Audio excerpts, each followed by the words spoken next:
Dobrodošli na U sebi.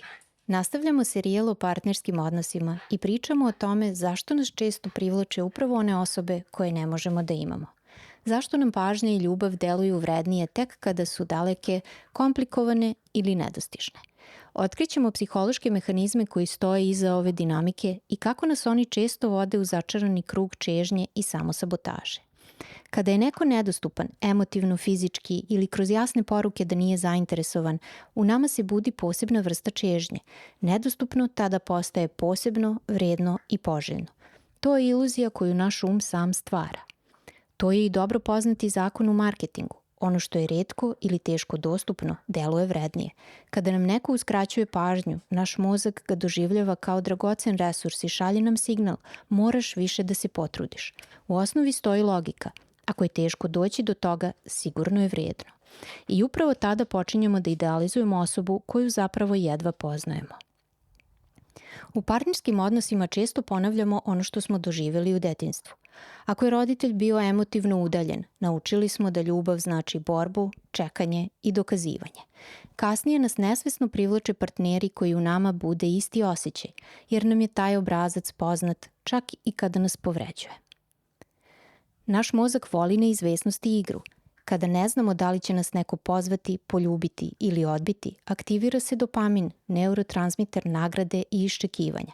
Zbog toga stalno čekamo još jedan znak, još jednu poruku i upadamo u emotivni rulet. Kod nedostupnih osoba često volimo svoju fantaziju o njima, a ne njih same. U glavi stvaramo sliku i vezujemo se za zamišljeni ideal. Osoba koju izmaštamo deluje savršeno upravo zato što smo je mi konstruisali prema sopstvenim potrebama. U međuvremenu, prava osoba je možda potpuno drugačija. Nekada nas nedostupni partneri privlače upravo zato što nas drže na distanci. Ako jurimo nekoga ko stalno beži, ne moramo da se suočimo sa sopstvenim strahom od ranjivosti i stvarne bliskosti. Ostajemo u igri potere, ali izbegavamo rizik pravog odnosa. Privlačnost prema nedostupnima često nije slučajna. To je oblik samosabotaže i zamka u koju upadamo. Fokusiramo se na ono što ne možemo da dobijemo. Umesto da gradimo odnos tamo gde postoji prostor, ulažemo energiju u potragu koja nas stalno ostavlja praznima. Zanemarujemo one koji su tu i spremni. Dok jurimo za nečim što je daleko, ne primećujemo ljude oko sebe koji mogu da nam ponude pažnju, sigurnost i toplinu. Održavamo fantaziju, a ne odnos. U mislima stalno vrtimo scenarijo da će jednoga dana primetiti koliko vredim, ali taj dan nikad ne dolazi.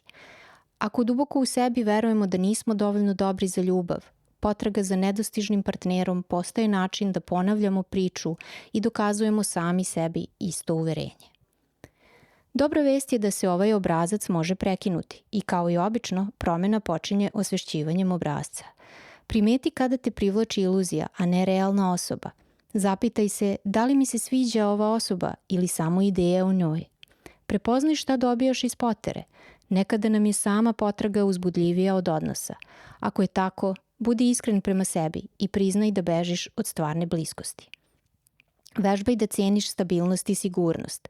Bliskost i poverenje možda ne izazivaju isti dopaminski nalet kao drama i neizvesnost, ali donose mir i ispunjenost. Izaberi ono što ti donosi rast.